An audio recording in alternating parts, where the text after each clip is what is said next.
I'm here with Matt from Tesla Tips by Mountain Ranger, who's working on also ocean views. And then we have Jim from OSR Garage. Hello, gentlemen. How are you this evening? Good. Excellent. Excellent. We're in the new year now. We got week 2 of the new year, episode number 11. Welcome to the people that are joining us on the podcast. That's right, we have a podcast. That podcast will be uploaded after tonight's show. You can find that on Spotify, iTunes, or Apple Podcasts, Google Podcasts, Amazon Music. It's all over the place. Check it out.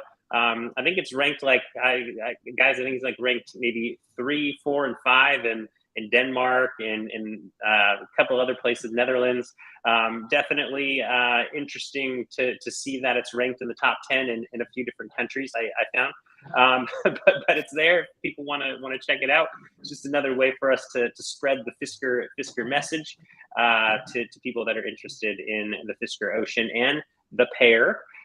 So tonight we got an action-packed show for everyone. We're going to talk about Fisker Ocean sequence numbers. We got those last week. We are going to talk about the latest Fisker Ocean pop-up locations. We're going to then dive into the out-of-spec review on the Fisker Ocean that happened in Las Vegas last week. And then we're going to talk about the SolarSky Roof shadows that people keep complaining about. Maybe that's maybe the wrong word to use, but I'd say probably complaining about. We can talk more about that. We're then going to go ahead and talk about the Fisker Ocean Infotainment System chipset, too. That's another hot topic, I would say, around the Fisker Ocean. And then we're going to take your questions and answer them. Maybe we'll answer them as we get going. So welcome, everybody. Let's go ahead and do some shout outs. Let's go ahead and see who is on the call tonight or on the YouTube. We have quite a few people that have already started posting comments. Let me head over on a different browser over to YouTube. And we will check it out. Oh, lovely. Okay, here we go. Heading over there right now to the YouTube. That's funny. I pull up YouTube and it's like, accept our YouTube terms. Let's see. Good heavens, accept the YouTube review and updated terms. Okay, not the time to do that, YouTube. But let's go ahead and check the channel out. Here we go. Sorry for the delay, everyone. All right, so we have a few, we actually have a member right at the very top of the chat. Shane Harvey, welcome. We have some people. Where's everybody watching us from tonight? It's always fun kind of to see where people are. There's been like once or twice. We have someone from Texas, Martin, welcome. We have Rosanna from North Carolina, welcome. Let's see here. Oh, we have Todd from Iowa, very cool. Tiger from Greenwich, Connecticut, or Greenwich, Connecticut. Orlando, Mikey. Washington, D.C., Jesse. Cool, we got some people. Queen Creek, wow, never heard of that one. Arizona, West. Thanks for joining. Nick from San Jose, welcome. We got Houston, Texas, OJ. That's a cool name, cool spelling of your name, neat. Very cool. So we are going to get started here. So welcome everybody from all over the United States. Didn't see anybody from Europe. Sometimes we get people from Europe, sometimes Canada I've seen. But always neat to know where people are watching us from. Right now, there's 65 viewers that are watching us on YouTube. So that's pretty cool. It'll probably get close to 100 maybe by, I don't know, a few minutes, I would imagine. But anyhow, so let's go ahead and throw up the screen here. So we ended up saying that we were going to talk about the Fisker Ocean sequence numbers. And that is exactly what we're going to do. If you guys ended up seeing the post that we did, we ended up getting an email from Fisker that actually had our sequence number in it. And it was actually not just the sequence number, but it also included a confirmation that our Fisker Ocean One build was in fact confirmed by the company, and we got this on Friday of last week. So it was only just a few days, I would say. We had our lock date on January 2nd. If you guys remember, January 2nd was our lock date. We locked in the Fisker Ocean Night Drive exterior, the Black Abyss Plus interior, and the F3 Slipstreams in black. That was our build. It was locked in. There were no accessories that we ordered. We ordered none. Fisker confirmed with us that they had our exact build that we saw online. So that was interesting. 4 days later, 5 days later, however you want to do the math, Friday, end of the week, we ended up getting this email. And it basically starts off by saying your order is confirmed. And it said, congratulations, Sean. The team has received your order and we have everything we need to start production of your Fisker Ocean 1. We're excited to present your vehicle's unique number sequence. This number authenticates that your Fisker Ocean 1 is one of the first 5,000 vehicles built by Fisker Inc. As one of the first 5,000 owners, you will always have access to your number sequence via the central touchscreen of your Fisker Ocean 1. Then it says, welcome to the Fisker Ocean 1 Club, Sean. Your vehicle's number sequence is 0469, 469. That number's etched and burned into my brain. So that's my sequence number. Then it said, thanks for being a visionary on your journey toward a clean future for all. That's Fisker's tagline. It's on everything. It was also on the banner outside of the New York Stock Exchange the day that they rang the bell. Now, here's the interesting part of this email, and I don't know if you two saw this. There's actually two things I want to talk about on this email. First one is they have my build lock order confirmation. And maybe somebody from Fisker is watching this. Maybe somebody from Fisker potentially hooked me up. You have the exterior. This is the first email that we've been given or that we've received that actually has our exterior, interior, and wheels listed in the email. So exterior Night Drive, interior Black Abyss Plus, wheels 22-inch F3B Slipstreams in black. Now, this is the weird part. We've deselected all the accessories, and now it still shows accessories, carpet floor mat set, roadside safety kit, and key fob. Estimated delivery quarter, Q2. Okay. So, and then there's this view sequence number. We'll check that out here in just a second. So that is the email. I'm going to scroll down. You can take a look at it. This is the whole email. And the part that I think is interesting is that bit right there. Do you think somebody hooked me up at Fisker and gave me some free floor mats, a roadside safety kit, and a key fob? Maybe. I have no idea. All I can tell you is I'm not paying for them because I didn't select them. So that's the interesting thing. So that is the build. Maybe those accessories are a mistake in the build confirmation that I received. But let's go ahead and click on the number sequence. I thought this was actually kind of neat. As they said, it'll be on the touch screen that'll be in the front of the Fisker Ocean. So let's go ahead and click on that here real quick and see. Oh, it popped me over to a different window. So let's go ahead and check this out. So here is the number sequence. Let me zoom in so we can see it all. So there it is, 469 of 5,000. There's 5,000 of these limited one Fisker Ocean 1s. The thing that's maybe different, we posted a screenshot of this on the article that we did, but on this particular web page, they have the 0469 pulsating. So I thought that's kind of a neat element. You highlighted it's basically an image right here. I don't know if you can see my screen. I'm dragging it around, and then they basically have the number behind it. But it's a cool little way of displaying the unique number. I guess there's probably not too much they could do, but maybe it'll be an NFT at some point, or who knows what that digital signature will actually do or be on the Fisker Ocean display. So that's it. The vehicle information that we looked at when we looked last week on the infotainment user guide, you did see under the vehicle information section, that's where the Fisker Ocean number was. Maybe they're going to do something else with it. Maybe when you get into the car, when the screen comes on, maybe it shows, an animation of the number. Who knows? But here's something else. Down here at the bottom, it says share your number sequence. And I thought this was actually kind of funny. They have Telegram, email, Twitter, and Facebook. Now, the funny thing about this is in all of Fisker's marketing, still on their website, they still have Twitter. It's almost, like it's just interesting to me because it feels, and I don't know if anyone else is on Twitter. If you two do Twitter, are you guys Twitter users? Not anymore. Jim or Matt? Not anymore. Okay, so not really. Okay, well, Fisker isn't either anymore. They're not on. They're on Twitter. They have a Twitter account, but they haven't posted anything. I think since like November timeframe.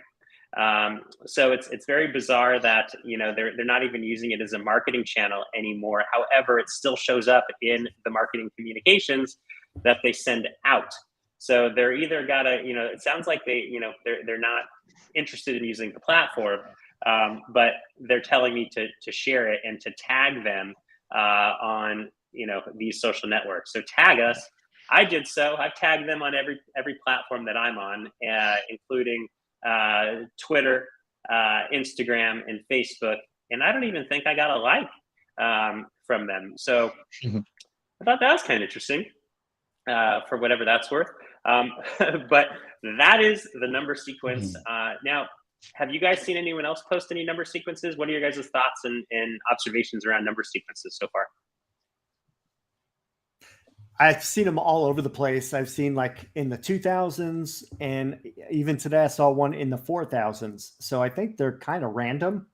The only thing that would make sense, because the bulk of the manufacturing is not going to occur for another probably 2 months. So.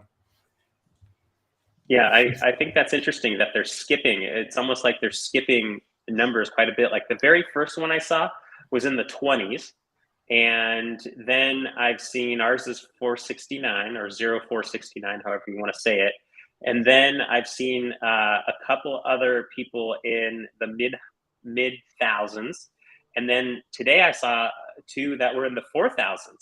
And I thought, wow, there's such a huge spread from 26, 27, whatever the number was, all the way up to like 4,500. So it's interesting. And the other Parts. observation, yeah, what's that? Parts. I mean, if they know that they can't get, say, a Malibu interior, they have issues getting that. That's going to be something that's going to be a little harder to get.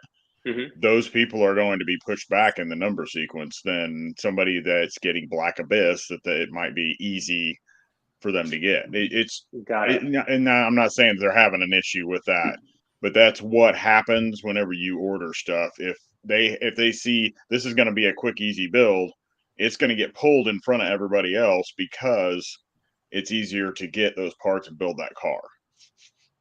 Yeah. Got it. Another thing I noticed is the tow hitch is also, I guess, late availability now. I don't know if you saw that on the configurator, but it's showing the tow hitch is not going to be ready until Q2. So, oh, wow. No, I hadn't seen that. I hadn't seen that. So that's interesting. So maybe people who select that, maybe they don't end up, getting their build right away. Now, ours said delivery Q2. On Instagram yesterday, I think it was, Fisker ended up posting a couple of images of the Fisker Ocean over in Vienna, as well as Cologne, Germany. So Vienna, Austria, Cologne, Germany, those are the latest Fisker Ocean pop-up locations. The reason I bring those up, we're talking about, Fisker Ocean builds. So Fisker ended up saying that they're going to end up having all of the Fisker Oceans delivered. Fisker Ocean 1s delivered, I should say. Fisker Ocean 1s delivered, I want to say, by September of this year. So they're still sticking to that. That is in their FAQ. And it is now, it was also in one of the comments on Instagram. Somebody was wondering, are they actually, how long is it going to take to deliver these? So they did commit to a comment, to a reply, but it's also in their FAQ still. The FAQ I haven't seen updated in quite some time. There's nothing really new there on the Fisker website, but it is it's the same information that we've posted in many articles previous. None of that information has changed in the FAQ. But the number sequence, one thing that I noticed that was interesting was a lot of people, and maybe people can confirm this, who may have a Fisker Ocean sequence number. Now let's do a poll real quick. Actually, let's do a poll and see how many people do you have a Fisker Ocean 1 sequence number? Let's see what people have to say here. Let's do a poll. So one thing that I've noticed is that the Fisker Oceans that have, or customers who have a Fisker Ocean 1 that have actually received their sequence number are in either California or Denmark. Those are the only ones that I've seen so far. Now, someone can if you live in a different state or have a different delivery address, country, whatever it may be, let us know in the comments of YouTube here. But as far as I know, those are the only ones that I've seen. People in California and then people in Denmark, and no specific city in Denmark, but just that particular country. So here on the West Coast, Denmark, those are the only two I've seen. So if you're in either Denmark or you're on the West Coast, primarily I'm going to go with Southern California, because those are also people who I've seen who have the lock date locked, or their build's locked, and they've received the sequence. They are here in Southern California. So those are the observations that I've had. Who knows? We'll see kind of how it goes, but there's 5,000 people still that need their Fisker Ocean, and based on the numbers that I've seen so far, I've seen less than maybe 25 sequence numbers shared online. So there's a lot of people who aren't sharing them, or there's not many people who have received them yet. I'm going to go with a lot of people have received them, not many people have shared them, but not too many people received them. I'm going to go with probably a few hundred people have received them, and maybe 10% of the people have shared them. So that's my guess. But that's it on sequence numbers. So let's talk briefly about the Fisker Ocean pop-up locations. Did you guys, we talked last week actually on the show All Things Fisker, episode 10. We talked about the tow hitch, and you just brought that up again, Matt. The tow hitch, I guess, is going to be Q2 availability for the tow hitch. Okay, so we saw that last week. And the funny thing is that Fisker Ocean was actually in the Vienna airport. And it was in, I believe, Terminal 3 in the arrival section. So those photos came out from people probably dropping people off, or people getting picked up from the airport, whatever it may be, people cruising around the airport. Somebody shot those photos, published them online, and we got a preview of the tow hitch. Now, Fisker announced yesterday, I think it was, that particular Vienna airport pop-up location will be going on through most of the month of January. I want to say it's like the 25th or 26th of January, one of those two dates. But anyone that goes to the Terminal 3 arrival section, you can go check it out. And it looked like all there was around it. You can get pretty close to it because there was just kind of like a little barrier, velvet rope, retractable, rope or whatever it might be. So you get up there, you can go look at it, check out that tow hitch. I think I've seen a couple photos too of the underbelly of the car. It looks really clean, looks really neat. So you can check that out. And then at Cologne, Germany, there's another Fisker Ocean. Both of these happen to be Horizon Gray, actually. So that's something that I don't think has been on display yet in Europe. So Europe has had a variety of different pop-up locations. Cologne has had 2 pop-up locations, this being the second one. And it's going to actually be over at Motor World Cologne. That's what it's called, Motor World Cologne. Never heard of it, but it looked pretty cool in the pictures that I saw when I Googled it. Have you guys heard of that place? Nope. They got, it's almost like a museum, it looked like. It's like a place where they had just loads of cars on display, and Ferraris, Lamborghinis, Mercedes, you name the car, hundreds of cars it looked like were on display. So pretty cool place to just go to one place and get to see a whole bunch of cars. I don't know too much about it, but the Fisker Ocean will be there for a good, I want to say at least 2 more weeks after I post the article. I think it was like two weeks from the date I published the article yesterday. So whatever date that may be. So you have 2 places to check it out. If you haven't checked out the Fisker Ocean yet, it's worth the drive.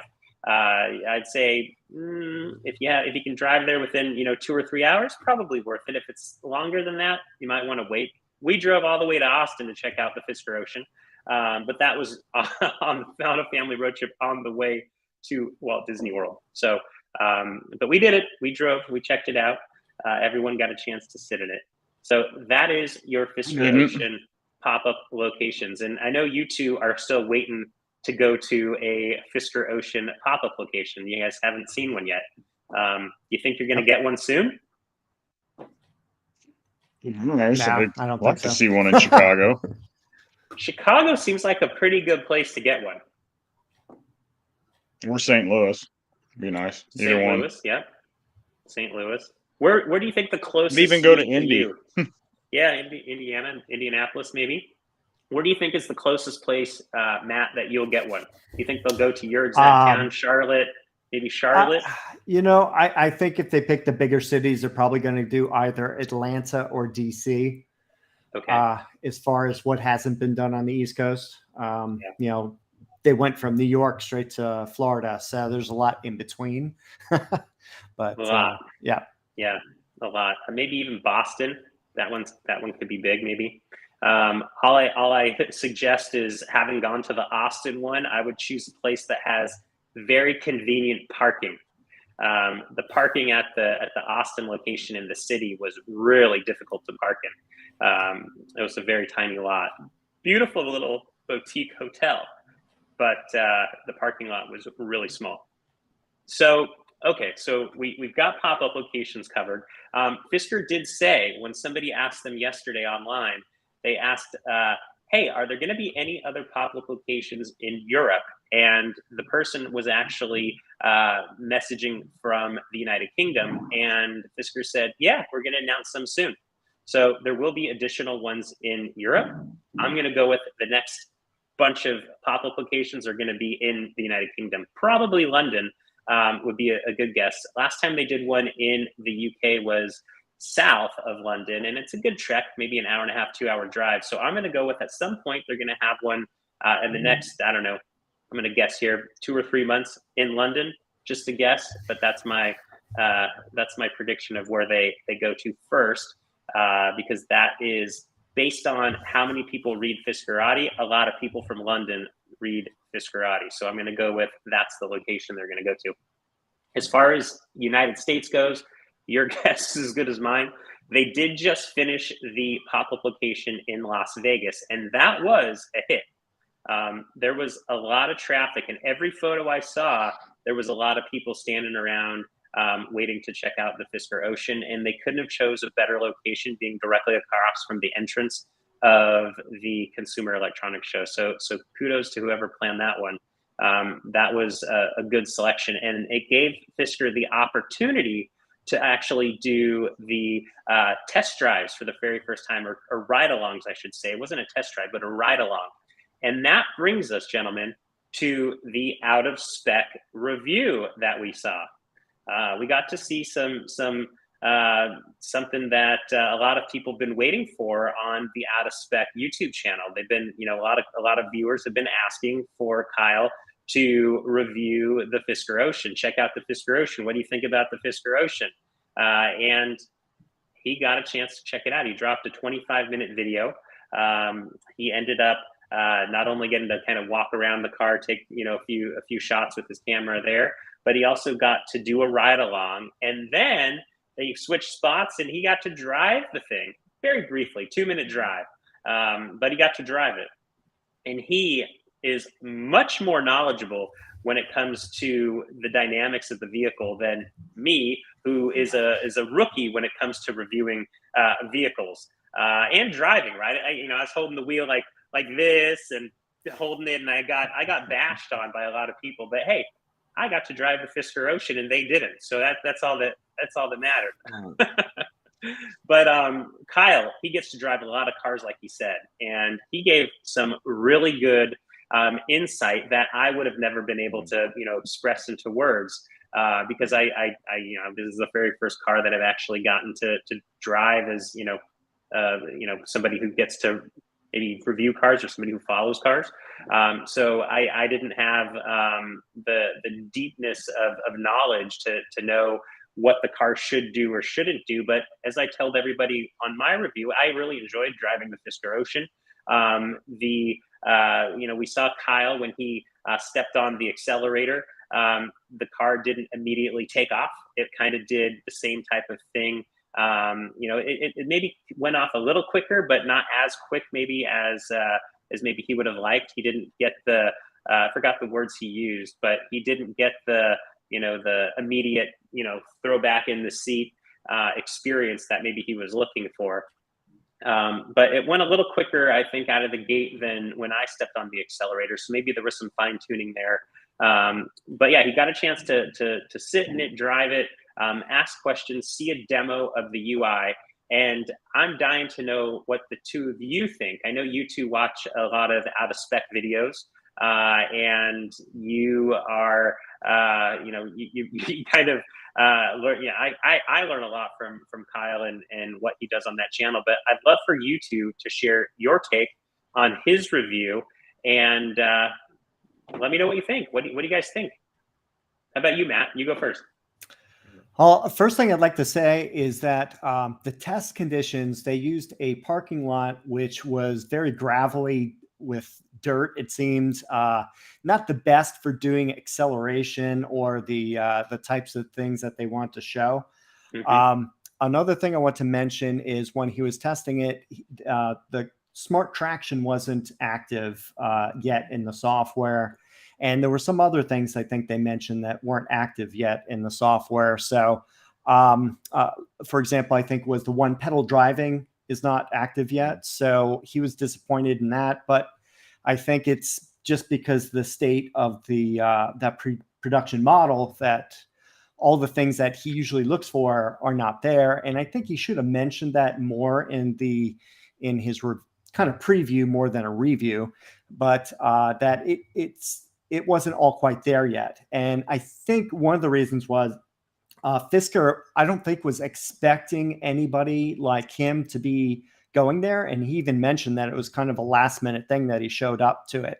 And I don't think I saw any other auto YouTube reviews of the Fisker Ocean. So I think Fisker was really just doing this for the potential customer or order holders.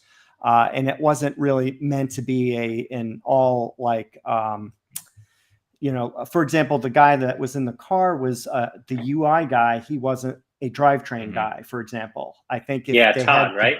If they had the drivetrain engineers along, I think it would have been a lot different, and they could have answered Kyle's questions better. But I think a lot of it had to do with being pre-production. So that's mostly what I took out of it. But that's addressing some of the negatives. The positives, he mentioned that he thought it was very smooth. He liked the suspension. He liked the seats were comfortable. Front and back seats were comfortable. Overall, interior and exterior, he liked. I think there were a couple things that were a little flimsy. I think was the charge port door was a little flimsy, and the door handles. He didn't like the plastic door handle pulls on the interior. But he liked the steering wheel, even though he says he doesn't usually like the flat bottom steering wheels. But I'll let Jim continue what he thought. Yeah, I trust Kyle and the way he knows cars and the way they drive, and he can tell with the regenerative braking and stuff like that. And he pointed out that the regenerative braking had a good blend in with the friction brakes. So that was a positive. And I think really the biggest thing that he said was that it was front wheel bias. So you could feel the pulling the car instead of being pushed from the rear or all together. and that's where I think he said that he would like to see them even that up a little bit more, not so much front wheel drive, and maybe push a little bit more to the back, just to make it a little more comfortable, a little more, which is something that they may do, and that's probably why they went ahead and let him drive the car, because before it gets out there, they can make these tweaks and everything before it gets into people's hands, or they invite other media people to come out and test drive them. So, and one thing he did, which was a little concerning for me, is he knows ID4s. He's driven ID4s all over the place. His family owns ID4s, and when he says that the Fisker Ocean interior seemed smaller than the ID4, that was a little concerning for me. But you know, the ID4 is not, I mean, it's not like a huge car or anything like that, but if he thinks it's a little tighter, a little smaller, it's possible. And he said, like Matt said, he said the seats were great. He said everything was comfortable. But he did make the point that they weren't on the best pavement, to be able to do what they're doing and stuff like that. And I would assume that even when you drove it and you had a cold track and stuff like that, they probably have things tuned back just a little bit when people are driving them to make sure that they're not breaking stuff loose, especially if the torque vectoring is not set up yet. So, other than that, I think he really kind of enjoyed the car. I think he was a little surprised by it. That's the way it came off to me. But all those little things can be fixed. And like we were talking about the VinFast video where, he drove that and he said, for the price, you could get a Fisker Ocean, a better car, for the price. And that was right after he had talked, a few negative things about the Fisker Ocean. So, all those things can be tweaked and adjusted before they get into driver's hands. Yeah. And my guess is that vehicle that was shipped over from Graz was probably around the same time frame as the vehicle that I got to test drive on the track. So it probably had the same, I would say the same software, the same setup. The interesting thing was when I watched the video again of me, I kind of forgot that when Abby was talking, she was narrating kind of over me as I was doing whatever I was doing. And she was talking about how she's going to share information and try to get the car a little bit more fine tuned and tweaked to do, better handling in certain situations. So that was back at the very beginning of November. We're now at the very beginning of January. 2 months have passed by. I'm sure Fisker can't just boom instantly, make the tweaks, but maybe by the time the vehicles are delivered in, end of February, March, April, whatever it may be, we're probably all going to have a different experience when we step on the accelerator or smash the accelerator or whatever you want to call it. It'll probably feel like, the rear tires are doing a bit more work than maybe the front tires of the vehicle. I ended up taking away the very first negative thing I heard when Kyle was reviewing. He goes, "It was not fun at all to drive." And I was thinking, man, I had a great time driving it. I thought it was fun, but that shows the difference of he gets to drive all sorts of cool cars. I want to add something real quick. When Kyle talks about things being fun, it's from a very performance perspective. For example, he likes to turn off all of the traction control, ESG, all those things. He likes to kick out the rear of the car. He likes it to be able to have a little bit of wildness to it. That's fun to him. A lot of the cars, especially, I don't know how much the Ocean is going to let you turn off some of those features. That's what some reviewers like. They like more of the rawness of it, that you can fling it around and do stuff fun with it like that. Yeah. So I just want to explain that's what he's talking about with fun. That's good to know. I don't have that background, so that's and good he did say it will be a great family vehicle and a great cruiser road tripper. So that was in his very ending of the review. He made that comment and he did make that at the last 5 minutes of the video, but he did say it was going to be a good car for the everyday person, the normal person. I would factor myself as the normal person that got to go test drive the car in Graz, Austria.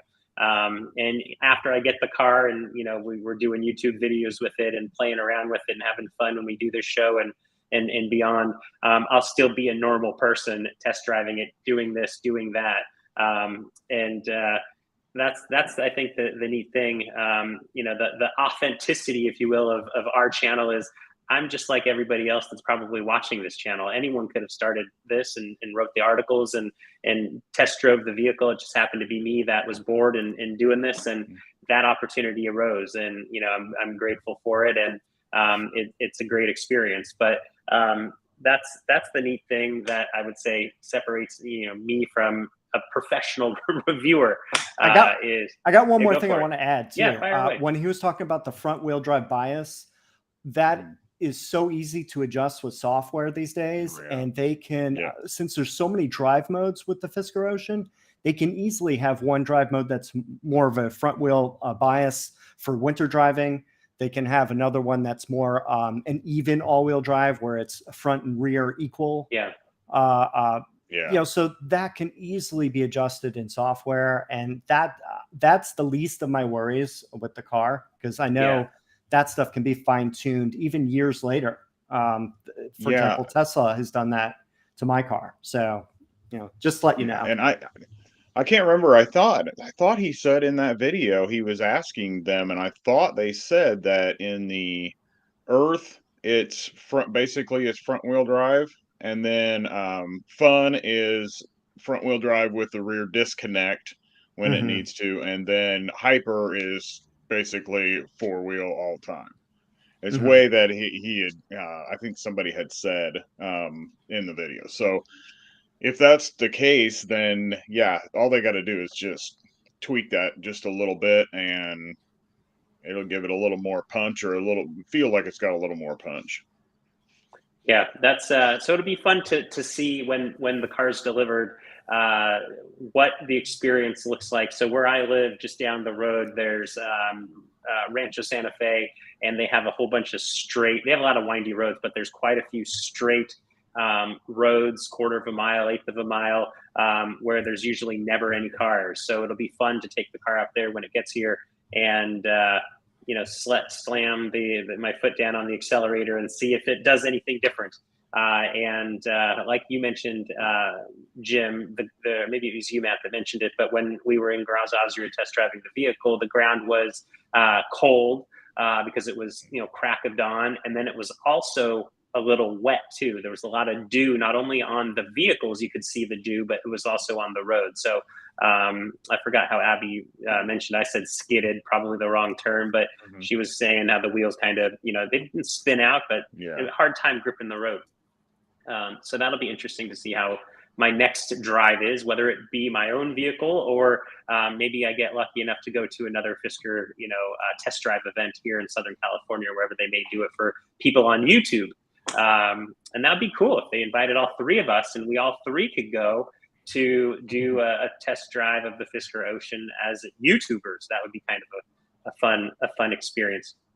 So here's something that I noticed, and I'm not the only one that noticed it. Let's take a look at this picture right here. So here is the Fisker Ocean, and let me remove that thing up there. So yeah, I know it's like, oh, you're covered up. For the people that aren't on the that are listening on the podcast, we got like a huge All Things Fisker logo, and on the screen right now, it covers up who's ever in the upper right hand box. So we're gonna remove that. So in the out of spec review here, you end up seeing right now you have the test driver, the person who was showing Kyle the demo lap, and then you have Kyle sitting in the passenger seat. Somebody's filming in the back. I believe that was Kyle's wife, potentially in the back filming. And you can end up seeing just loads of shadows coming in from above of the design, the pattern of the SolarSky Roof. Now, the SolarSky Roof is going to be on the Fisker Ocean 1 and the Fisker Ocean Extreme. The Ultra will have the open sky roof, and the Sport will have the big sky. The big sky is the only one that doesn't open, kind of like a sunroof. The Fisker Ocean, Ultra, Extreme, and One will kind of have like that sunroof experience. Now, Kyle has a huge following. He's got like 100,000 plus followers on his YouTube channel, big YouTube channel. Every one of his videos gets loads of comments and loads of likes. That video had, a couple thousand likes. That's crazy. Now, speaking of likes, if you haven't already liked this video, go ahead and hit the like button, right?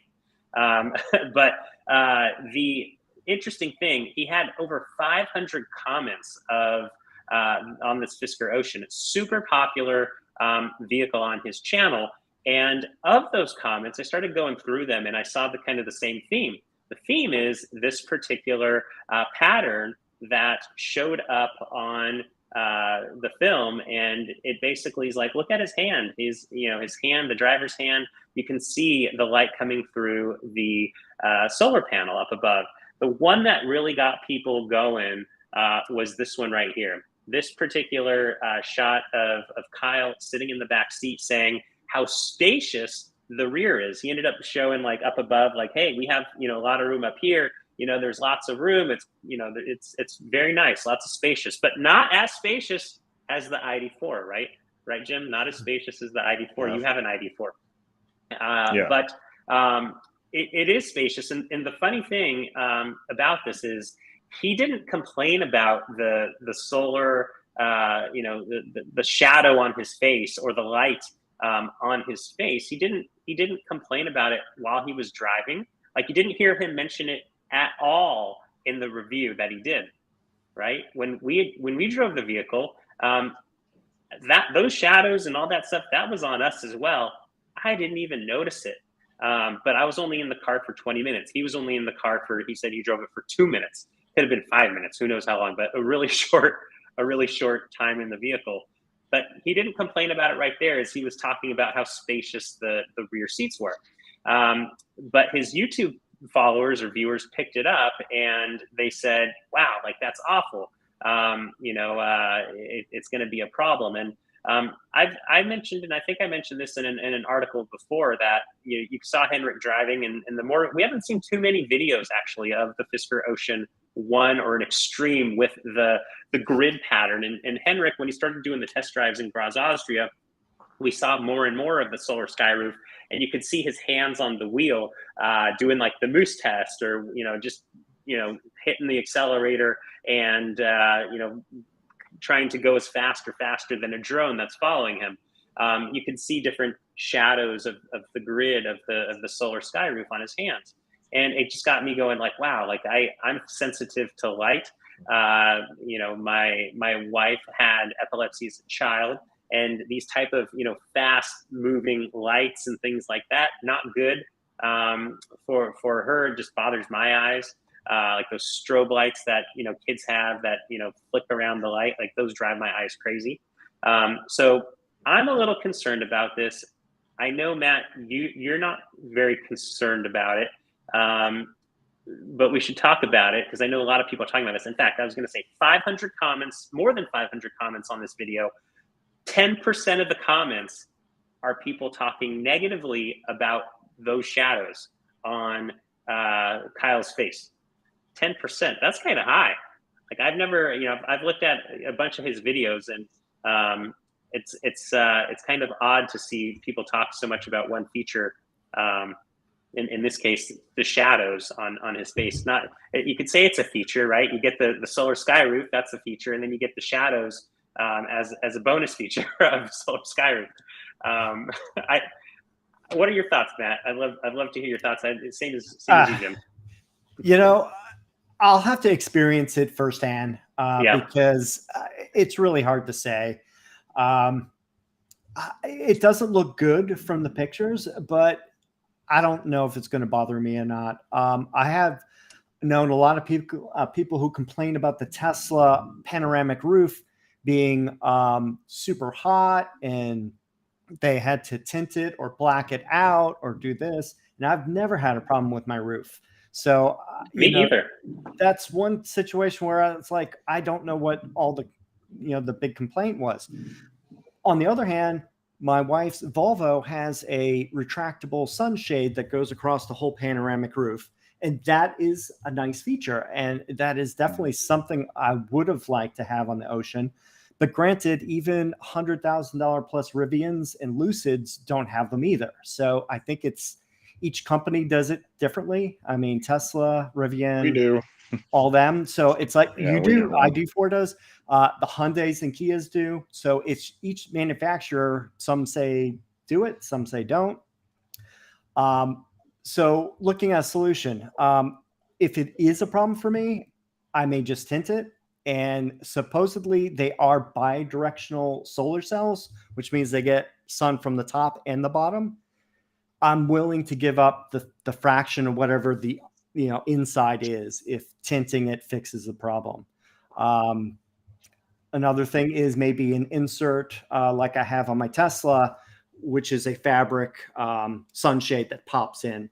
I'm guessing Fisker is probably going to offer something very similar to that for the Ocean.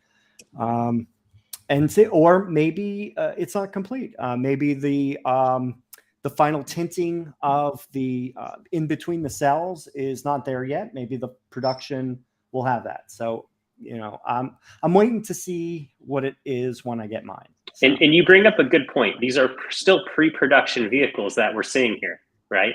The pre-production vehicle that was, that at all these events, all these pop-up locations, whether it was Las Vegas, I also believe Cologne, Germany, and the Vienna airport, those will be pre-production vehicles as well. So they may change something.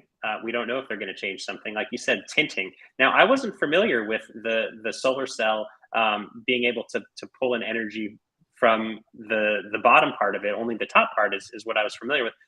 Do you know? That's unusual. How does that work? I don't even know how that works. Yeah, I don't have any experience with it, but I have read a few people mention that those cells are bidirectional, and I think there was Henrik had mentioned something on Instagram about it too. So I think that's where it came from. Yeah. So I pulled up a couple views of the solar panel, or the glass, I should say, with the solar panel, embedded in it, to kind of give people an idea of what it looks like when you look close through it. These photos were posted on the Fiskerati forums from a person that ended up going to the Las Vegas show. When I was in Graz, Austria, looking up, that was the first time seeing the SolarSky Roof, but you got the pictures of it didn't come out very well because it was an indoor facility. So very hard to see it. Here's another angle of it as well. That's it's definitely a beautiful look. I think it'll look really cool at night. I don't think there's going to be too many issues with light shining through it at night. So I'm not too concerned about that. I think it'd be too difficult to tint just the portions of glass that have light coming through them. I think that would be too difficult. I think the treatment would have to be kind of like an all or none across the whole, interior part of the glass roof. I thought it'd be too much work. I think, way too much. They'd have to do like strips, thin strips. Yeah, you need like that would be a special machine to cut that too, to make it precise. Yeah. Like, oh my God, that'd be crazy hard. Tint's kind of hard. I tinted like an old car, like back in high school days. I tinted my own car, and that stuff was hard to work with. And you can get it crinkles and can get all messed up and little lines in it. Very, very hard material to work with if you're not a pro. But the one thing I was going to say is I'm almost to the I would be in favor if Fisker gave you an option. I know people call it like a delete option, but I would be okay just getting an open sky roof on mine. The solar, I'm paying for the solar, but I think at the end of the day, like I told everybody and I told you guys, I'm going to be parking this in my garage most 80% of the time, 90% of the time. So I'm not going to benefit from that solar panel. It looks cool, but yeah, and really the 2 to 4 miles per hour, or 2 to 4 miles that you're going to gain off of that in a day is really not worth It's even not having a us putting lot, out but if you don't have it to. is neat though to be able to have, that's the sustainability factor of it. Like if our power goes out, in theory, I could end up, pulling the car outside and generating energy and being able to plug, appliances, if you will, into the back, back plugs of the vehicle if I needed to. That could be interesting. We don't have our energy go out too often here, knock on wood.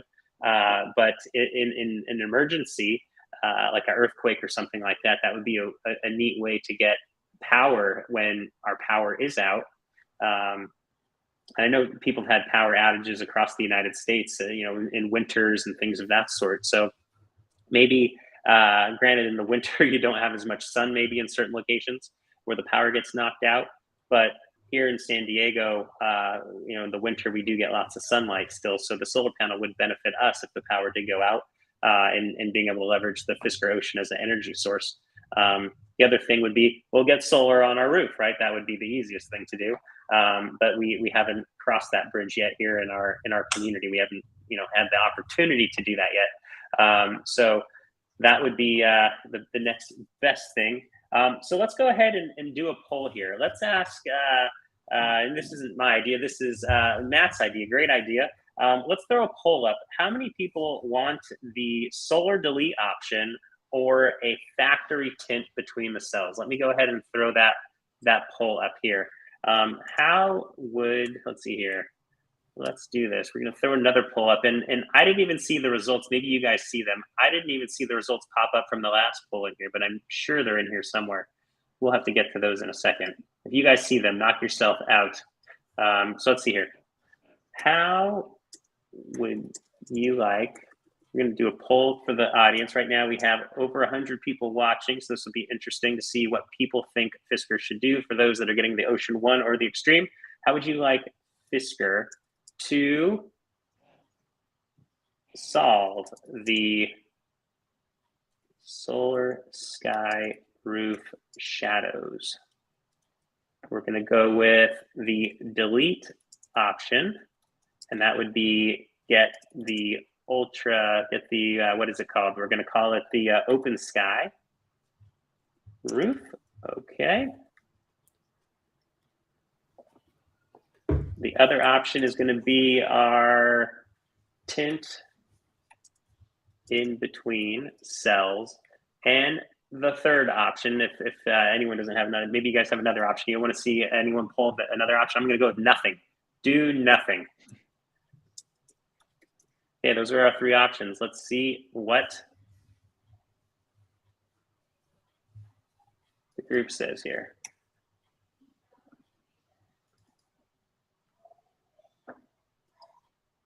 All right. We'll see how that poll goes. We'll see what people think of that one.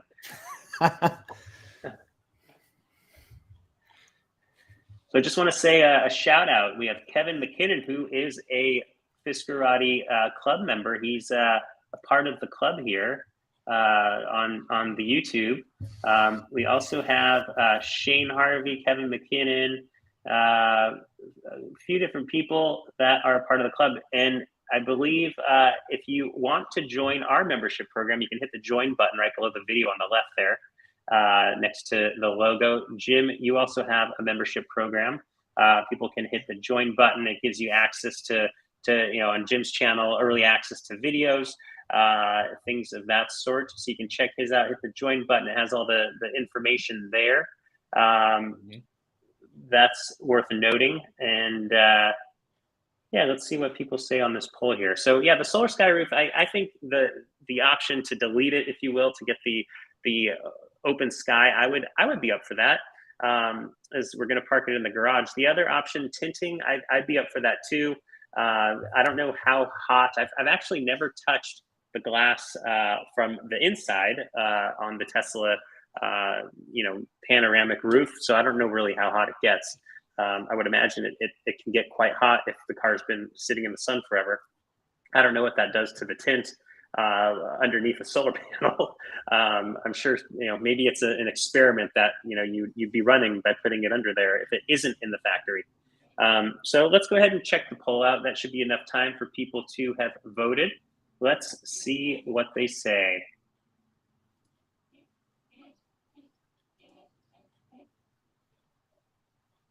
Okay, here we go. So, how would you like Fisker to solve the SolarSky Roof shadows? 57% of the people said tint in between the cells. 24% said a delete option, get open sky roof, and 18% said do nothing. That was a poll of 33 people. So that is our poll around the SolarSky Roof shadows. There we go. Here was the other poll that we did. It had 45 votes. It was, do you have a Fisker Ocean 1 sequence number? 95% of the people watching us, gentlemen, said no. 4% of the people said yes. So that'd only be like 2 people of the 45 people that voted. Not many people have that sequence number yet. So let's move on. We talked about that. I'm sure people are going to keep complaining about that shadows until a new video is made and they forget about the shadows. So we'll move on from that. We've addressed it. We've let Fisker know a couple different times. We'll wait and see what they do, but this is for all the people that are complaining. We use the platform of Fiskerati to let them know, and we'll see if they do anything about it. So let's talk about this now. Now, this is kind of an interesting one. I'm going to share my screen. We're going to talk about an email that I received after I locked my Fisker Ocean on Monday, that's January 2nd. I got that email that said, hey, here's your sequence number. The next email after that actually happened to be getting to know my Fisker Ocean Keller. And I thought that was actually kind of neat. Here is the email thread for those that haven't seen it. So as I mentioned at the beginning of this, at the top of this show, the Fisker Ocean I chose is right there on the screen. It's the Fisker Ocean in night drive. It has the Black Abyss interior, and it also has those F3 slipstream wheels in black with that recycled carbon fiber on there. And those are, we learned those are obviously covers. You can pull them off, and you can go with the glossy black look of the wheels. The only I guess bad thing about that is you have little indentions where I think there's like 4 indentions, maybe 3 indentions where the cover of that carbon fiber cover clips into. So you have those marks. Maybe that was a pre-production thing. Maybe it'll be different on the the new one. Maybe somebody will offer, maybe Fisker will offer a way to like plug them up or something. Who knows? But you can at some point when Fisker does parts, which I think is going to be interesting when they start selling parts, I could potentially mix up my look of my Fisker Ocean. I can go with the black carbon fiber, or I could go with the silver in carbon fiber. So that's kind of the mix and match. This is going to be the only wheel in the 22s out of the gate that have the covers, so you can maybe mix and match them. That would be pretty neat. I can go silver one day, I can go black the next. So that would be kind of cool. So this email, let's take a look. This came, I want to say Saturday. I'm not sure if that's the right date. Saturday, Sunday, sometime after the sequence number was issued, I got this email. The email basically says this. It says, hey, here's your Fisker Ocean in night drive, trying to maybe make me have an emotional connection with the vehicle. Your Fisker Ocean 1 is in night drive. You've decided on night drive as the exterior color for your Fisker Ocean 1. We love your choice, and we can't wait to see you in the driver's seat. So they go ahead and give the story behind the Keller. Now, if you go into the Fisker Ocean configurator and you go to the Keller section and you're choosing your exterior Keller and you hit the details button, you'll actually see something, more or less identical to this paragraph here. It says the story behind night drive. Driving on a cloudless summer night through Tioga Pass into Yosemite, the Milky Way shines so brightly you can almost reach up and touch it. Winding your way through the Hollywood Hills down to sunset, the city lights below brighten the promise of the evening to come. Or just rolling home from work on an average Tuesday night. It's these bright late night drives that inspired the Fisker Ocean in night drive, our gloss black that looks good anywhere, anytime. So they give a panel of the Fisker Ocean. It's like a panel of Fisker Ocean painted, not a Fisker Ocean, but a panel painted in the onyx black. They say an up close look at night drive. Take a look at the paint chip above, featuring an inky onyx black that's silky, glossy, and satisfyingly dark. And just so you know, for the people that haven't seen the Fisker Ocean wheels, the F5 wheels that are in black, I'm going to go with, it's almost the same type of black that they're painted with. So it's a glossy black, and it, if you take any of the photos of the Fisker Ocean in night drive and you zoom in on them, and then you look at any of the wheels that have the black on them, on the F3 slipstreams, the color looks almost identical. So I think that's, maybe they use the same, onyx black color. But that's, I'm going with the full black look, and they give you that cool little animated GIF in the email. I don't know if you guys saw that, but it's basically my configuration. And I was telling Matt at the beginning of this, like, I don't know how many permutations there are of the Fisker Ocean, and maybe there's like a math whiz on the channel right now that can tell us what the all the permutations are of this. But it's pretty cool. They send, a Fisker Ocean that looks just like mine, and there's got to be so many different combinations. But you see, I think there was like 76 frames of the Fisker Ocean of it, rotating around there. And then they go ahead and talk about, you're part of the movement. And I thought that was kind of neat. So it says, you're a change maker. You're a founding member of the movement to revolutionize the automotive industry. We can't thank you enough for being part of the original blue wave of Fisker Oceans. We've built sustainability, design, and innovation into our DNA. We want you, our drivers, to love our cars. We want you to feel electric joy seeing your beautifully sculpted Fisker Ocean wrapped in gorgeous color. So there it is. That's the email. Once again, there's their, marketing stamp, or their, that blob down below. Hey, download our apps. Hey, visit us on Twitter. I thought that was kind of funny to be on there still if they're not using the site. So that email was kind of cool. I've only, we talked about this before the show tonight, Matt, but the only other one I've seen that somebody's posted online is the Fisker Ocean in Blue Planet. I haven't seen any other ones. So if people have these, go to the Fisker Audi forums, post them online, or post them wherever you like posting stuff, and tag us. I'd love to see it. And it'd be cool to kind of have a repository of all these emails somewhere, and maybe I could do a post of all of them. That would be kind of a fun thing.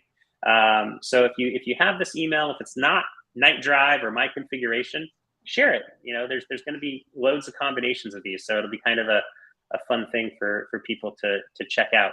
Now, before we move to the next topic, it's going to be, the next topic, by the way, is another interesting one that I had to kind of break up the Fisker Ocean SolarSky Roof shadows with something kind of fun and neat, because the next one we're going to talk about is the Fisker Ocean Infotainment System chipset, which is another hot topic for people. So I want to show something else real quick before we dive into that. Here is a Fisker hasn't posted, Henrik Fisker that is, hasn't posted anything in the new year yet, other than this. And I thought it was kind of interesting. This is the only thing he's posted so far in the new year. It says he was replying to people who were bashing the company. I guess there's a company called LMC. I can't remember what the abbreviation is, but it's like a technology company that does electric vehicles, something with electric vehicles. And I guess they have some connection with Foxconn, supposedly. And he was calling BS. And he said, LMC ? BS. Wow, people making up a lot of stuff today. !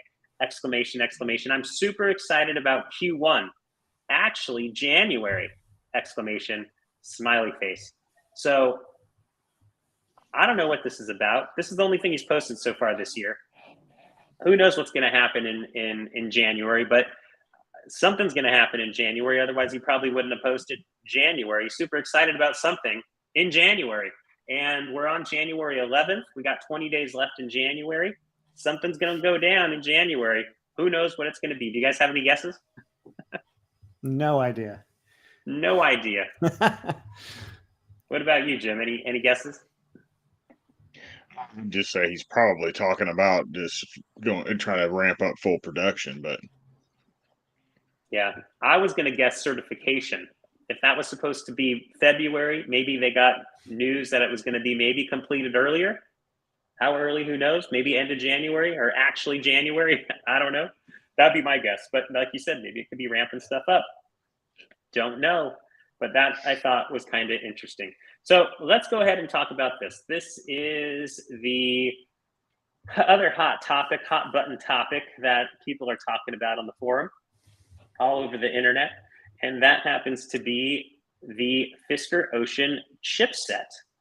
So there is, let's see here. Here it goes. It's loading now. There is the chipset. Now we saw the Fisker Ocean Infotainment user guide last week. We kind of dove into that. We went ahead and looked at a few of the different screens, a lot of screens we've never seen before.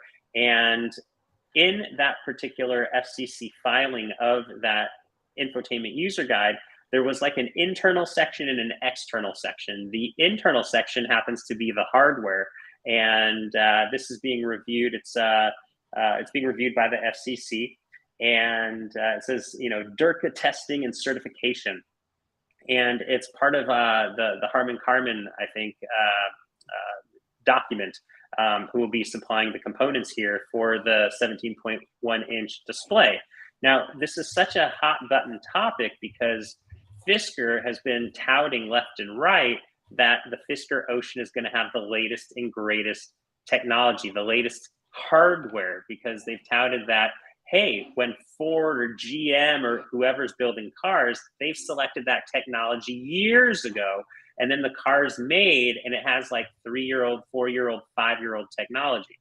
So we wanted to talk about this hot button topic tonight.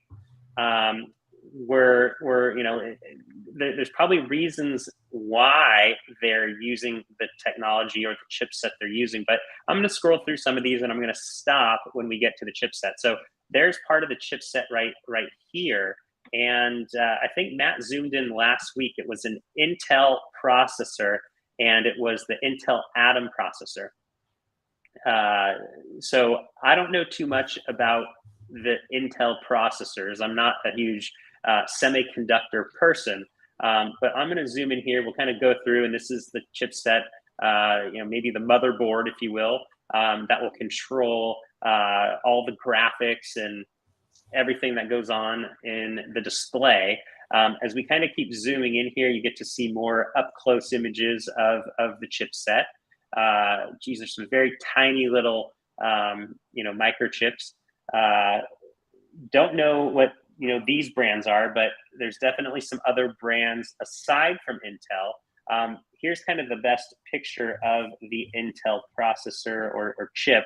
It says Intel Atom, and it's an A3960. That's probably the best view of it. And then there's these here, Lattice. I've never heard of that brand. So there might be people that know a little bit more about that. Then there was this one over here with kind of like an M with kind of like a hula hoop around it. But you have like different spots for the antennas, Wi-Fi, things like that. So that's basically the motherboard with all these different chips on them. And this is the one we're going to be talking about here, this Intel Atom processor. Matt, what do you think about this? Yeah, it's a bit disconcerting, especially since they're going to be using the Android automotive operating system. And the one example that we know of, the very first one, is the Polestar 2. And that also uses the Atom A3960 SoC. And it's kind of laggy.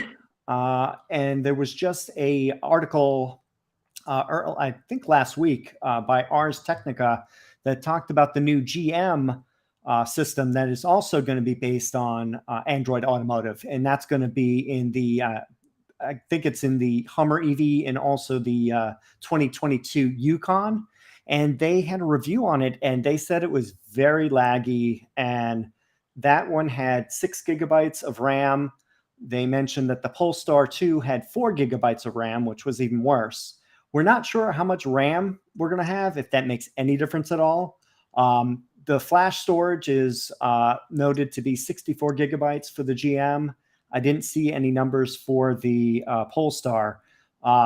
and that's for the downloadable apps and stuff like that, which should be fine. But the big problem is my Tesla Model 3 is from 2018, and it has that same chipset. It's working fine in the Tesla system because the Tesla operating system is written bespoke, to fit that chip. So it's very efficient, kind of like how I'd say an Apple iPhone is. The software iOS is running on, those chipsets. The problem with the Atom is that if the Android system is not very efficiently coded, it's going to be very laggy. And since this is a 5-year-old chip set, it does give me some serious concern. I mean, this worries me much more than the Solar Roof because this is something that's inside the car. We don't know if it can be upgraded over time. So that it is definitely a concern of mine. Yeah, and I just looked up. I looked up what this logo is right here, and it actually is Micron's logo, Micron Technologies. So they also and that's make usually the RAM. Yeah. Okay, there you go. So that's who knows how much RAM that is, but there's definitely 4 of them on that chipset there, whatever that is. Maybe each one's a gigabyte. I'm not sure. Yeah, I don't know how big those are. They could be 16 gigabytes each. They could be 8 gigabytes each. I don't know. It's usually common numbers. Yeah. Any? So anyhow, I was going to say, Jim, do you have any opinion on this? Oh, we lost you. Oh. Can't hear you. Sorry, I had muted myself. Sorry. Yeah, not really. I don't really have any insight on it. I know they said that the Hummer is using it and all of GM's EVs are going to be using it. So I'm sure GM is probably going to make sure that it's, I think it's, what's the other one? The Lyric. I think the Lyric is also running it. So I'm sure that they're going to make sure that their part of it is good and maybe they're using a different chipset. I don't know. But I haven't heard any complaints about the Hummer, but I did hear complaints about they said the Yukon and I think the Chevy Tahoe is also running it. And that one was having some issues. But being a Tahoe versus an EV, they may be using a different chipset in the EV versus, a gas vehicle. So GM side, that's all I know about. Other than that, processors, I don't know a whole lot about. You just try to get the newest one you can. That's all I can say. Yeah, and the Fisker Ocean is supposed to be. I think they said it was going to have like HMI gaming or something like that. So it's going to have like a gaming focus. You'll do video games. How you're going to be able to play those? Maybe with the steering wheel, like the Tesla. Maybe with the controller plugged in somewhere. Not sure. Touchscreen, maybe. Probably too. Okay. Yeah, so, touchscreen games. Yeah, I'm guessing. Yeah, touchscreen games, solitaire, all the fun. I don't know what people play on theirs. Actually, come to think of it, I was just playing one a couple of weeks ago when it was raining. We're waiting for our wife at the grocery store, and my daughter wanted to see what games there were. On the Tesla, so we opened it up, and I forgot what the game was called, but we got to move a little helicopter around and shoot tanks and things like that, and that was kind of fun. I suppose, but if they're going to offer this gaming experience, or they actually have that as kind of a line item in the features, you would imagine they must not be too concerned with lagginess. So we'll have to wait and see. Let's wait and see kind of how it performs. Is it possible now that this isn't a production chip that they're using, given that this particular document was filed with the FCC? Is there any way they can change this? Have they changed this? Maybe is this filing like they filed this 6 months ago or a year ago and it finally just got released and maybe it's out of date? Is that a possibility? I kind of doubt it because the dates are pretty recent on the submission. Mm-hmm. And I think with the FCC, what is in the car has to be those chips. I mean, that FCC, I think, is pretty particular about components in electronics and anything that affects, radio and other interference issues. They want to know that. So I think this is what it is. One thing I want to mention is that processors in cars have to be very heavily tested for super high temperatures, being, just anything in a car rated has to be impact resistant and a lot of other things. So I don't know what the other alternatives are for, besides I know Tesla is using the AMD Ryzen.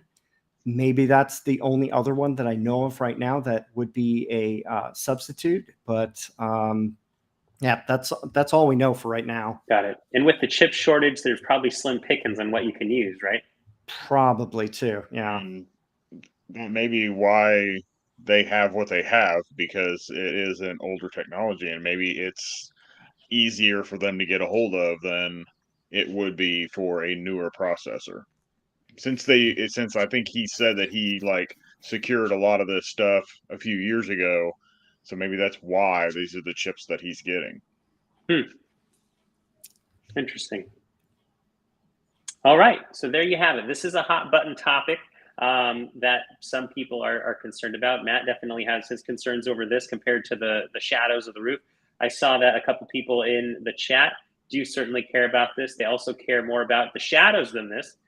So two hot button topics that we threw out there this week that are kind of interesting, and people are gonna, we're gonna probably all look at this stuff when the vehicle comes out, and we can play with it all and see how performant, in this case, how performant the screen is going from screen to screen. Is it laggy? Does it get hung up? Are the graphics too rich maybe for the processor? Maybe the processor can't handle. Maybe it can. Maybe everything's going to be fine. And it's another thing that we can throw into the wastebasket of why worry. It's another worry that we can throw away. Big deal. It worked out. Everything works great. So time will tell. But there you have it. Those were everything that we had on our docket. But I did want to throw it over to Matt. Matt, you have a YouTube video you're working on that we'll probably do an article of. Do you want to talk about the video that you're working on right now? Yeah, let me see if I can do a share. Sure. Let me grab it if I have it here somewhere. Probably closed it. Hold on. And while you're doing that, I'm going to look at some of the comments here. Start going through. I got a question right now while you're doing that. Oh, go for it. Fire away. Paul says, don't you guys think it's so ridiculous that cars are being made and potentially delivered and we don't know anything about charging speed, battery size, or anything? I was just going to say, they have stated charging speed would be up to 250 kilowatts, and that the battery size we learned not from Sean, but from that same group of people that he was in there driving the cars with. Motor Trend made the comment that it is above a 100 kilowatt battery, and I think someone else stated somewhere, I think it's like 104 or 111. I don't remember which one, but another magazine had actually commented on what the actual number was. Now, whether they were accurate or not, I'm not sure, but yeah, so those are two things that we do know somewhat, and I'm sure we'll see what the actual charging speed and charging curve and all that stuff is once media gets testing and they get all their certifications on the car and all that stuff. So. All right, go ahead, Matt. Tell us about your. I can't tell. Do you have the screen up? Oh, yes. I can see. It is on the screen. Yeah, it's on the screen. Oh, okay, good. Yeah, I can see it. Yeah. We're looking at the media section where you have the different. Yeah, this was last week in that instruction manual that was released to the FCC. They showed some sample apps and for the music and for, I guess, video. And I just wanted to make a comment. I'm going to be doing kind of more of an in-depth on the Android Automotive operating system and what currently is running it and what kind of apps are available. It looks like what we see so far is like an introduction of what's going to be there. I think there's going to be more apps available. I got this list of apps from Google, and it's not a huge amount of apps, but there's some that are pretty handy. I would say that as far as additional music apps, Amazon Music is listed. What were some other ones? There's a number of internet radio options, radio FM, a couple other interesting things. Yeah, Tidal there. Yeah, Tidal, NPR. Yep. There's a number of other apps that most likely will be able to be added to the Ocean screen. As far as the app side, I think a better route planner in the upper left corner is a great addition. I know the Polestar 2 uses that. Charge Point, having that built in plug share is another great one to have built in. I see that one. So when you do navigation, you can have these, it can grab data from these, from apps, and it's a great help. As far as video goes, I think there's going to be also some more video. I missed on audio. Tidal is another one. I know that was added to Tesla recently. I think last year. That one is probably a good one to have. As far as video goes, I'm surprised they didn't have Netflix. So I'm sure they'll add Netflix at some point. And I'm trying to think of what other ones. I think the only other major one was HBO. It would be a really good one, and I don't see an app for it there, but I do know they have an actual Android and iOS app, but maybe just not for Android Automotive, was SiriusXM. Would be an interesting one. I know a lot of people love that service, and I'm included as well in that. I love SiriusXM radio. So having an app for that would be really cool. Yeah, we have that on our Volvo, and I actually use it on my Tesla using Apple CarPlay because I have a driver display that's an add-on accessory. But having the streaming SiriusXM is really cool, and that would be easy to implement too. I'm surprised that Android Automotive doesn't have it already. Yeah, right. And this was also another page I grabbed from the Polestar software. So Polestar has specific software that they're making for their cars. I noticed they have a specific video player, a weather app. They have a performance toolkit, a bunch of other things in there too. And that I can also see Fisker doing, adding some personalized apps that are not part of the generic Android Automotive apps. Maybe they'll make their own apps to add into the Ocean too. So to fill in some gaps. So that's something I think that is going to be important as time goes on to fulfill the software needs. Got it. And that's all I had. So this is just a quick overview. No, that's great. That'll be a great video to show on the site. And I actually posted one of your videos on the site just this week, the Fisker Ocean Configurator video you did for people that wanted an overview. I was on vacation when the Configurator came out. You did a great video of that. Jim did some recent ones building the Ocean. I went ahead and put yours up, Matt, on fiskeraudi.com/Fisker-Ocean-Configurator to give people a good overview of it. And I think you did a good job covering the launch of the start of production too, which was at the beginning of the video. That was kind of cool. All stuff that happened when I was on vacation in November timeframe. So that's neat. So this will be a cool one to add as well around Android Automotive. So yeah, let's go ahead and take some questions now. Crazy thing here is I'm only seeing questions for the last 30 minutes, so I'm missing a whole bunch of comments. I know there's been quite a few comments, but I'm not seeing them all. So maybe you guys have the ones from, if there are any, at the very beginning of the show that we haven't addressed. I'll start at the bottom, kind of work our way up. Let's see here. What do we have? So question, can it play text based on Hitchhiker's Guide to the Galaxy. I have no idea. I don't even know how that would work. Don't like to hear that. Hardware could suck. Come on, least expensive stuff in the car, right? So kind of a complaint around the chipset. Let's see here. Darren has on here, it says he asked Fisker about tinting the solar glass roof, Oh. and he said that Fisker told him absolutely not to tint it, Wow. that it could damage the cells. Now, whether it damages the cells or he just means that it won't pull in power from inside, I don't know which, but he says that they told him it would damage it. Interesting.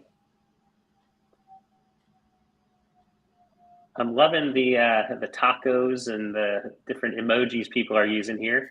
That's kind of funny. Comments are always kind of fun to read. So Glenn said wall box unit. Let's see here. So I have an electrician coming over tomorrow to figure out how to set up for the charger. Does anyone know exactly what to ask for? I have the wall box unit already, just have no idea how this works. So, yeah, all right. I tried to comment and let him know, but I just said basically 6-gauge wire and 50 amp breaker is going to be your minimum, what you want. I think that wall box is it a 48 or a 40? Do we know? I want to say it's in the 30s. I don't remember. Well, we have to know which one he has. Does he have the plug-in or the hard wire? Because the hard wire will be 48 amps and the plug-in is 40 amps. Yeah. So yeah, basically, if you got 40, if it's a 40 amp, you want a 50 amp breaker. If it's a 48 amp, you're going to want to go up to a 60 amp breaker. That's correct. But then what some will do, depending on where your cable is located, they will put like an outside quick disconnect breaker out there. Sometimes that just depends. It's also usually GFCI. Is that what it's called? Yeah. Just in case it would get wet or something, that it would trip itself off. But other than that, it's basically all I did. I just ran a 6-gauge wire with 50 amp breaker for mine, but mine maxes out at 32. So right now I'm getting ones coming in soon. That'll be a 40, but yeah. So that's all I did. Oh, and NEMA 1450. You want to know what NEMA 1450 connection if you're plugging in. If you're hardwiring, you won't need it. Well, there you have it. And Matt has a plug-in one right behind him. Yep. It's actually charging right now too. There you go. Pretty quiet, huh? Mm-hmm. Pretty quiet. Totally silent. Yeah. And that was actually something too that you silent, quiet. That was something that Kyle echoed when he was test driving the vehicle in Las Vegas. He said, "Car is super quiet, super quiet. Can't hear a thing." So that was kind of interesting. That was similar to our experience, but I never mentioned that. He did. So I do think it's funny that he was when he did the VinFast video, when they first started to drive, he was talking about it being quiet in there, and then when they got out on the highway, and all you could hear is the whole time that he's trying to do the video. And Alyssa said it was so loud back there, you could hear everything on the road that you hit. And it was creaks and bumps and making noise and stuff. And so that's another thing. He didn't say anything like that in the Fisker video. So, but he didn't take it on the highway either. So, but I thought it was kind of funny. So Glenn had a question. He says, "Is there a mechanism to make Fisker address the roof issue?"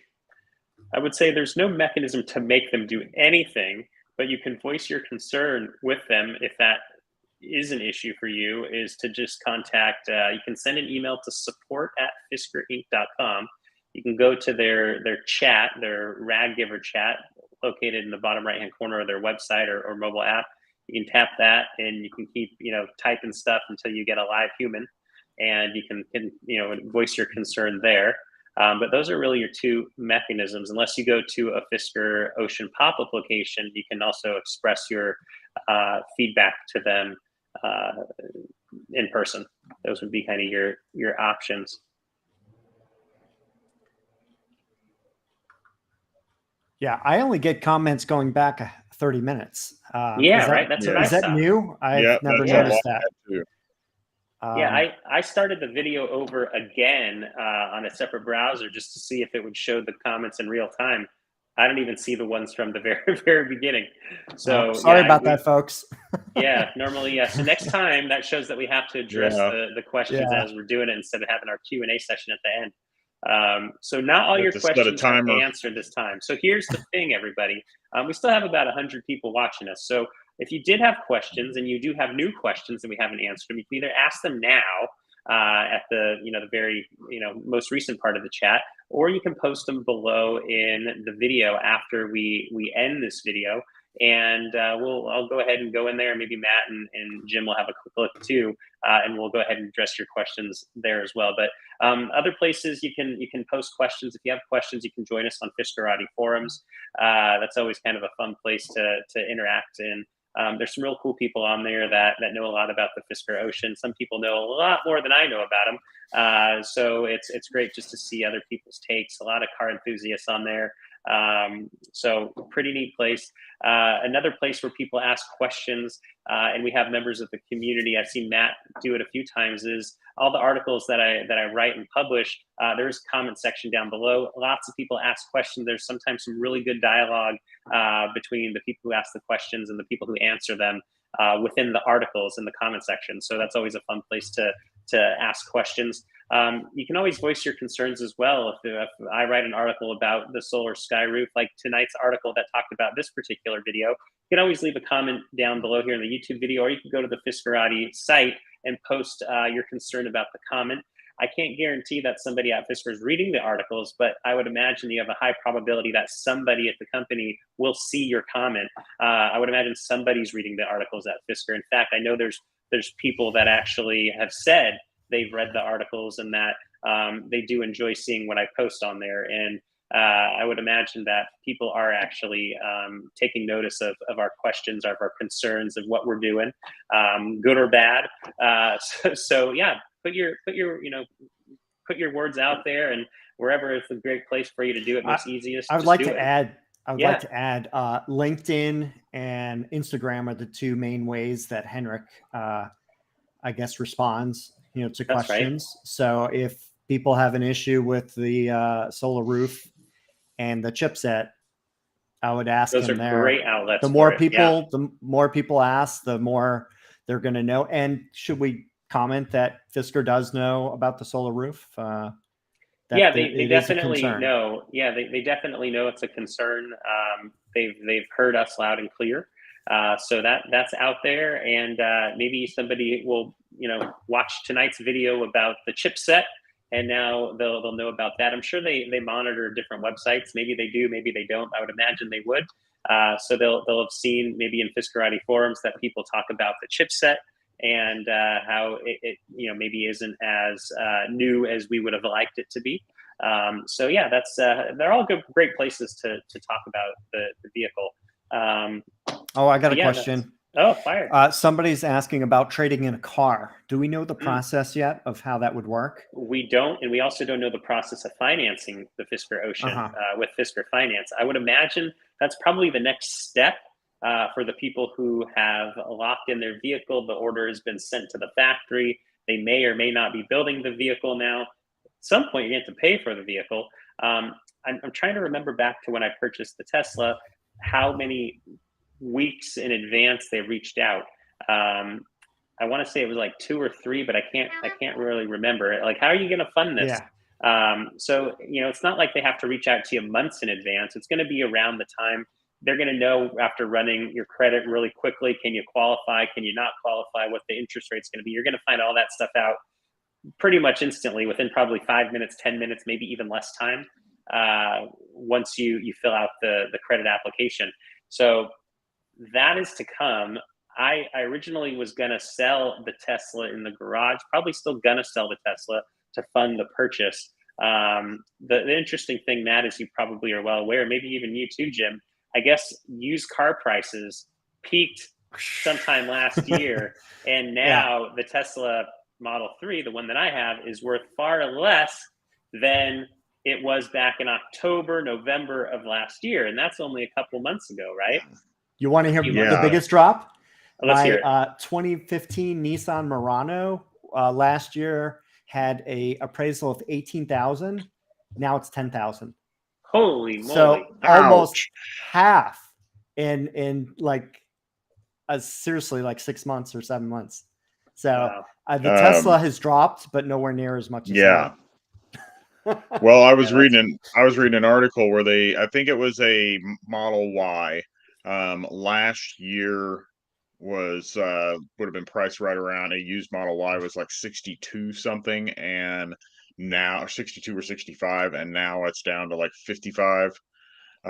So that's, Tesla, I think they are saying, has been hit the hardest, because it seems like they are sitting on the lot longer than other domestic EVs.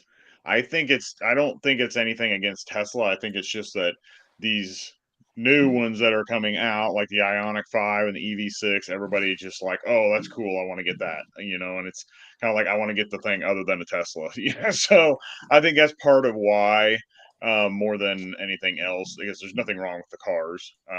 Like I said, I just drove a 10-year-old Tesla for a weekend and it worked perfectly fine.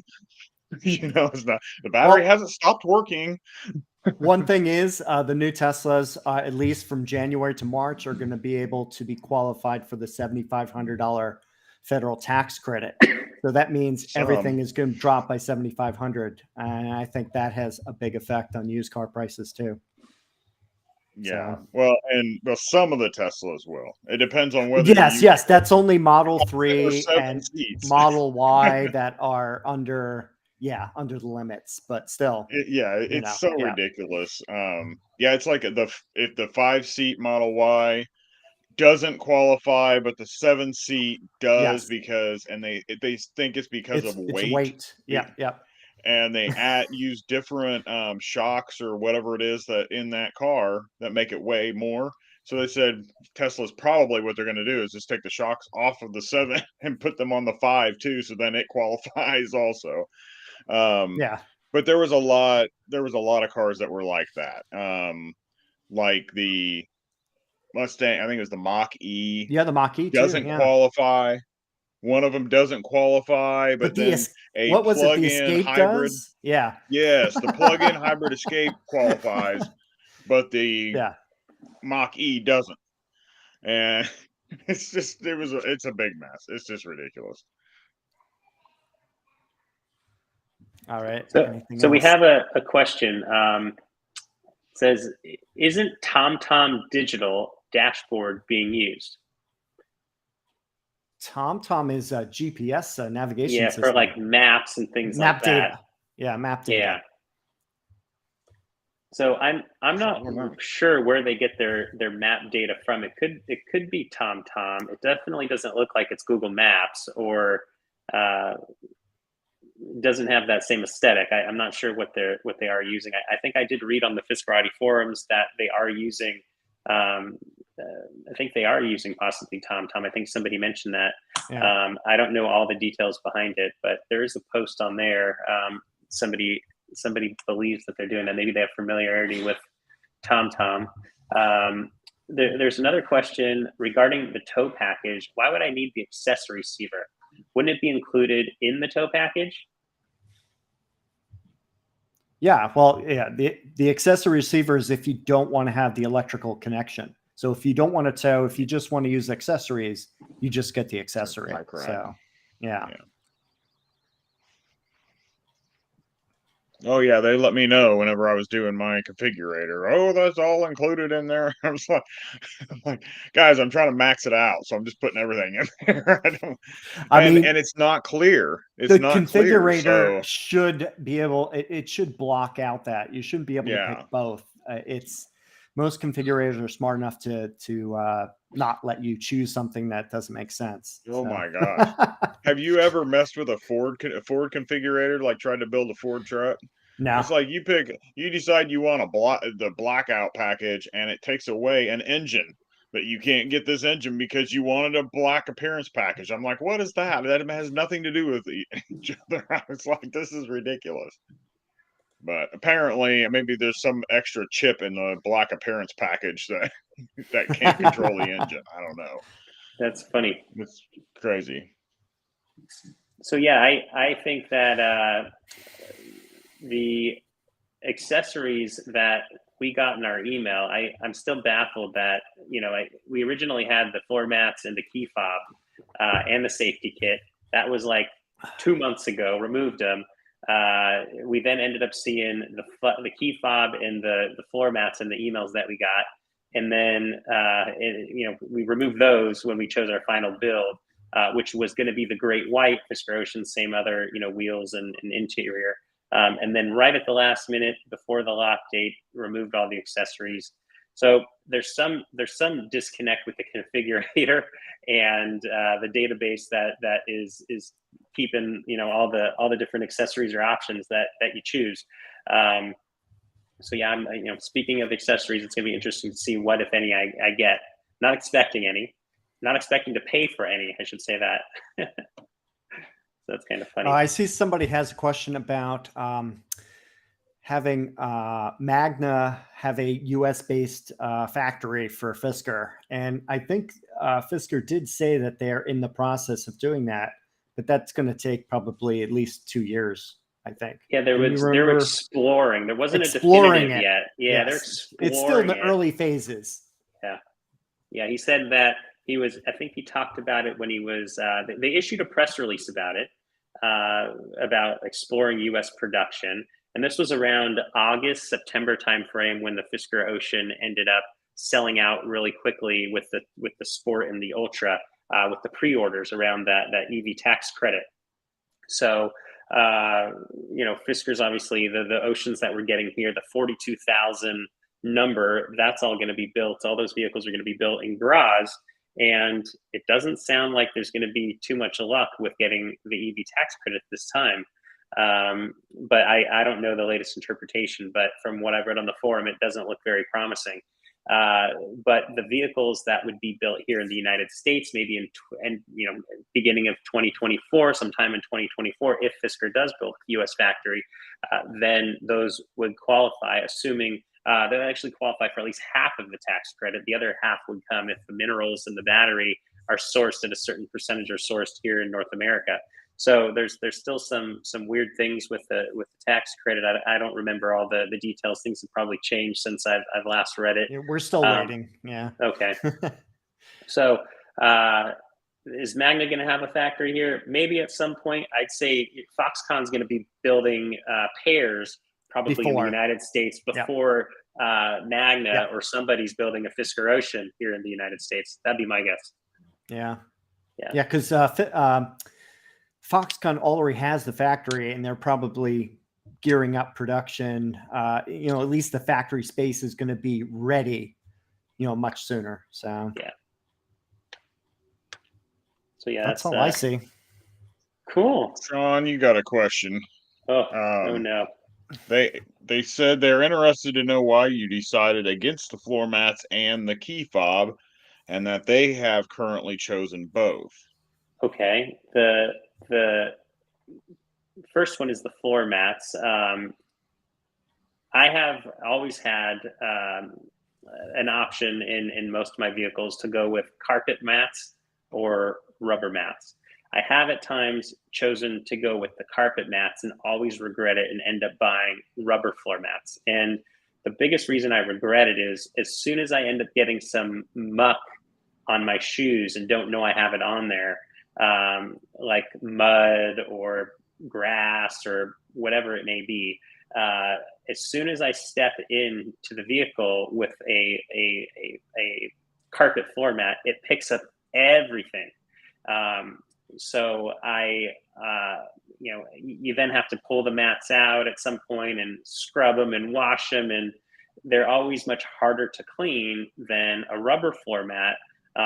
Anytime I've had rubber floor mats in the car and I have mud on my shoes or grass or whatever it may be, there's usually grooves in the rubber floor mat that trap and catch all the debris off of your shoes.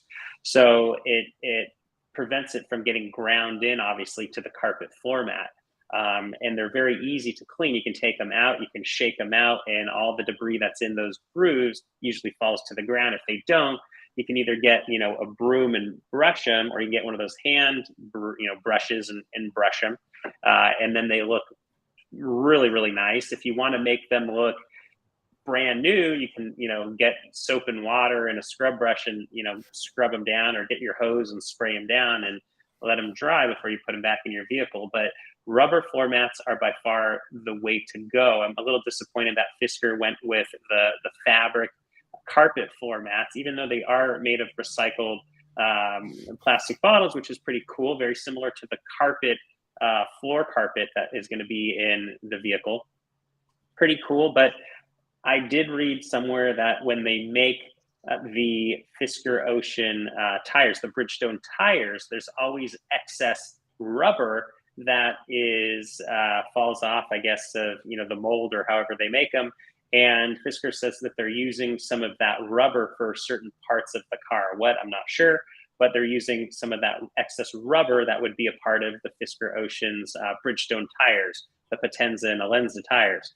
So it would be interesting if they wanted to go with the recycled materials. They could have certainly used the rubber from the Bridgestone tires and came up with a rubber floor mat. If there was rubber floor mats, I'd buy them in a heartbeat. What I'm going to end up doing is probably going to Costco or going to Amazon and buying one of those, fit to cut or cut to fit. Universal ones. Yeah. Universal. Cut to until fit. they get fitted ones out, because that may Correct. take 6 months or a year. Yeah. Correct. Being one of the first people to have the car, unless I can contact WeatherTech and be like, hey, I have, one of the first Fisker Oceans. Do you want to fly out here or tell me how I can measure the dimensions of the floor so you can make the, precision fit floor mat? Let me know. But they need to somehow get the dimensions from Fisker. If Fisker is going to share that, who knows? WeatherTech is in Illinois. They are in Illinois. Yeah. When you're driving on one of those roads, they have a big building. I drive by it. I drive by it when I go to my brother-in-law's. I drive right by it, back and forth on the way there and on the way home. Yeah, it's a big one. Yeah, it is a very big building. Yeah, so then the key fob, the reason for the key fob is it's going to come with one key fob. Everyone's phone is going to end up being a key. I don't think I'm going to need to have two key fobs. We have one for the Tesla, but my wife has done totally fine using the actual like the app, or Tesla does give the little RFID credit card looking thing. Something as simple as that to me would be just as good as a key fob. Really easy to take that and go for a run, lock my keys and wallet in the car, not bring them with, and just bring that little RFID credit card with me. But yeah, I figured for a couple $100, it's not worth it to have an extra one. If I need one in the future, I'll order it on Fisker's shop. But at the beginning, skip the car, go from there, and I'll learn about what I need as time goes on. Sorry, Matt, I interrupted. You were going to talk about floor mats or something. Yeah, I was just going to say that I had the carpeted floor mats in my Tesla, and I took them out when I got a all-weather mat. And I was telling myself, I'm just going to use them for the winter, and I use them all year round. And my carpeted ones are just sitting on a shelf, and I never put them back. So, like for the people in the winter that have snow to deal with, like Jim, you have snow, and you do too, Matt. Like your shoes probably get soaked. Yeah. And I would imagine as soon as you were to put your foot on a carpet floor mat, it's just going to soak in there.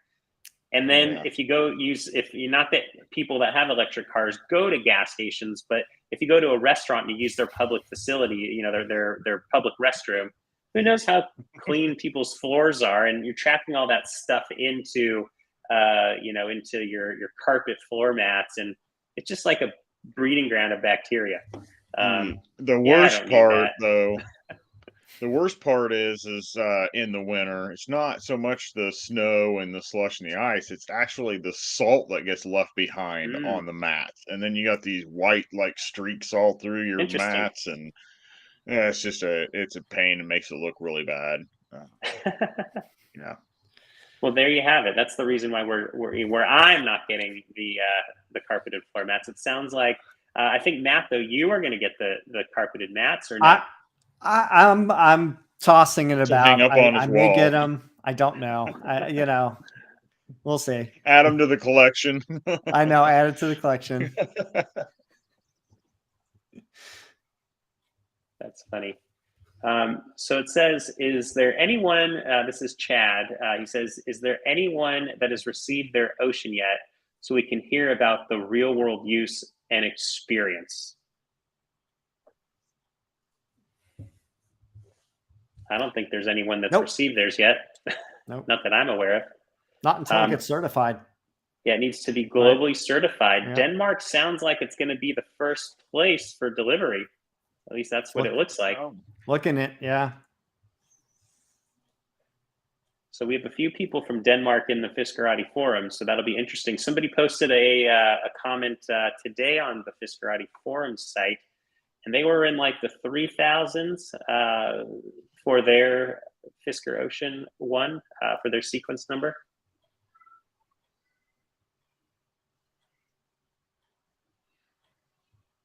So I think that's it, gentlemen. I think that's all the questions we have today.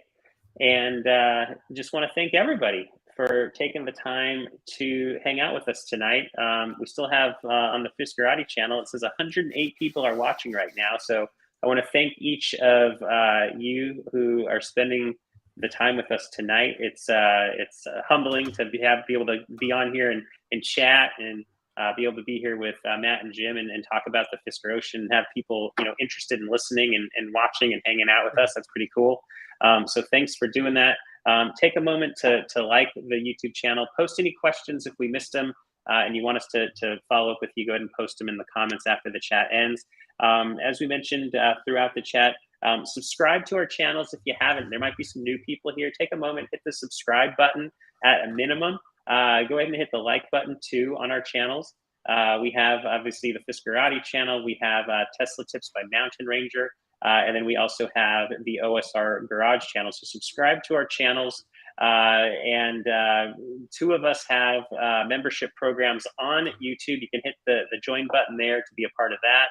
And then, as everybody probably knows, and I hate them, but I'm getting used to them. All the ads on Fiskerati, right? We've got a whole bunch of ads on Fiskerati. They're awful. But you can remove the ads for $2.99 a month. That helps cover the cost of the server. And we just upgraded the server this past weekend. So you should see a faster experience on the site. And if you do purchase the ad-free basic plan and you have the ads removed, the site's really, really quick without the ads on it. So anyhow, we just want to throw those out there. Those are ways to support what we're doing just to cover the cost. It's just barely covers the cost of everything that we're doing here for the members that are a part of our membership program and purchase the ad-free basic plan. So I want to thank all of you for doing so. It's great. And anything else you two gentlemen want to talk about before we close it up here? Good. I don't think so. All right. So this is episode number 11 of All Things Fisker, and we are going to see you maybe next week on Wednesday. I think we're going to probably do this. Something tells me there's going to be something interesting that happens between now and next week. Just a hunch. So we'll be on here again next week on Wednesday, probably around 6 o'clock Pacific time. I'm going to go ahead and upload this now to the Fiskerati podcast, the All Things Fisker podcast. So if you haven't already checked that out, go ahead and do it. It's a great way to actually listen to the show and not have to look at our ugly mugs on here. No offense, gentlemen. But yeah, you don't have to look at us. You can just hear us. And it's actually, I've listened to, one of them all the way through, which I thought was actually kind of a funny one that we did. And it's actually kind of neat just hearing us talk and kind of, I did it while I was running. So anyhow, it's there for you if you want to check it out. We will see you next time. Take care, everybody. Have a good night. Good night.